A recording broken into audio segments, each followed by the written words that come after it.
President Biden will deliver his final foreign policy address tomorrow at the State Department. According to National Security Advisor Jake Sullivan, Biden is expected to talk about America's standing on the world stage and argue that our international alliances are stronger than they were 4 years ago.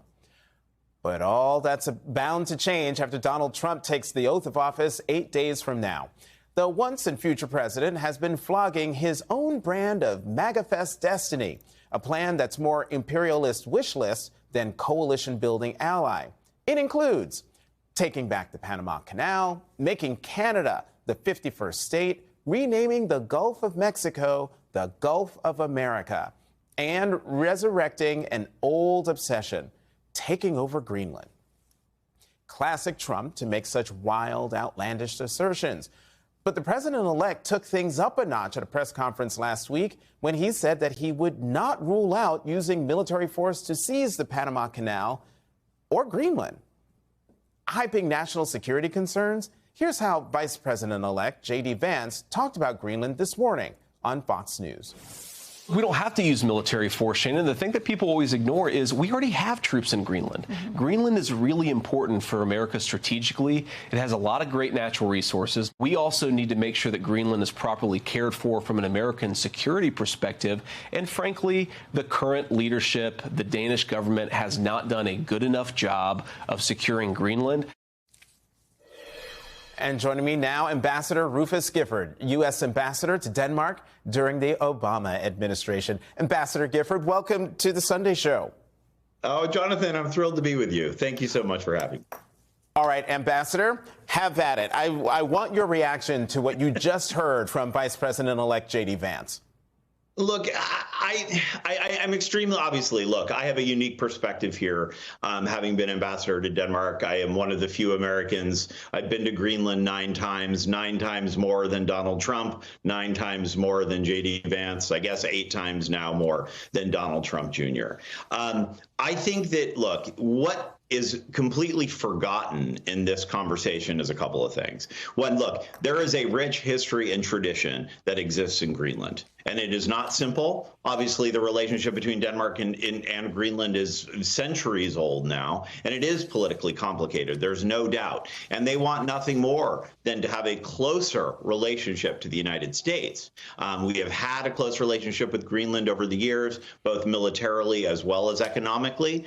They would welcome further American investment, further American private investment in Greenland. I know that for a fact. That is just demonstrably true. And certainly, I think they'd welcome further military engagement in Denmark, American military engagement in Denmark as well. But remember this, Jonathan, I think the point that's forgotten here far too often is that Greenland is NATO because Denmark, the Kingdom of Denmark, is one of the founding members of NATO. So all this talk about national security concerns vis-a-vis Greenland, if there was any sort of invasion or incursion into Greenland, the entire alliance would be compelled to respond. And in many ways, this is something we could go through this issue by issue. But I just think everything about the way that Donald Trump and J.D. Vance are talking about these kinds of issues just sort of divorce the humanity that has existed between the sort of diplomatic humanity that needs to exist in these relationships. Look, Denmark is one of our longest allies, has lost more folks, lost more troops per capita in Afghanistan than any other country in the world other than the United States of America.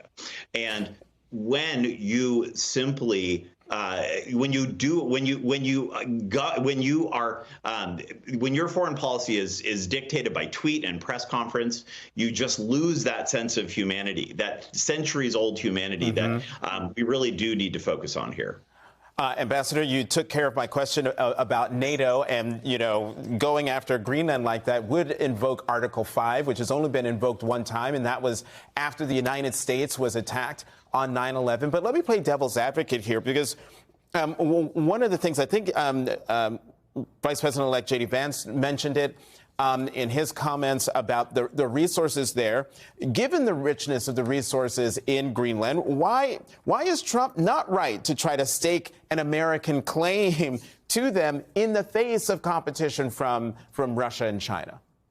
Well, I think this is The Greenlanders, the Danes, would love nothing more than for American private industry to either, whether it be develop, mine natural resources, were they to exist, even drill for oil and gas. American oil and gas companies have looked at Greenland, the Greenlandic territorial waters for years and years and years. Remember, this is an extremely complicated and expensive part of the world to do business, and it hasn't always made commercial sense. But there is zero reason why American national interests cannot do exactly what the Chinese are looking at doing right now as well, which is investing in Greenland. There's nothing holding us back from that. And I personally hope, for the benefit of the Greenlandic people, as well as I do think it would benefit Americans down the road, that we further invest there. That is different. I just want to be real clear here, though. That is hugely different than purchasing a country. And that is, it is just a very, very, very different, it's an entirely different thing. Right. And I just don't want to forget that. Ambassador Rufus Gifford, former American ambassador to Denmark in the Obama administration, thank you very much for coming to the Sunday Show. Thank you so much, Jonathan. Delighted to be with you.